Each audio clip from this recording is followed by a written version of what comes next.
घेऊन सांगतो तर वाल्मिक कराड कोण आहे, कुठल्या पक्षाचा आहे, कोणाकोणासोबत फोटो आहे, सगळ्यांसोबतच आहे. आमच्या सोबत आहे, यांच्या सोबत आहे, पवार साहेबांसोबत आहे, सगळ्यांसोबत आहे. कोणासोबत फोटो आहे याचा विचार न करता कारवाई केली जाईल. या संपूर्ण प्रकरणामध्ये या दोन्ही गुन्ह्यांचा काय संबंध आहे याची चौकशी आपण करतोय.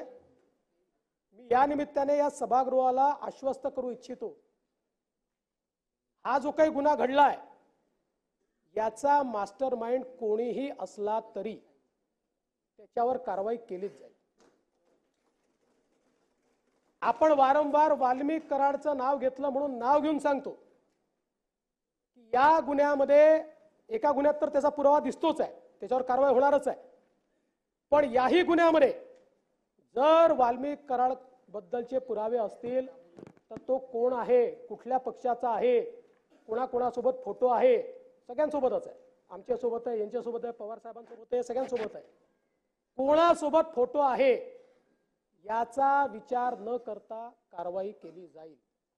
कारण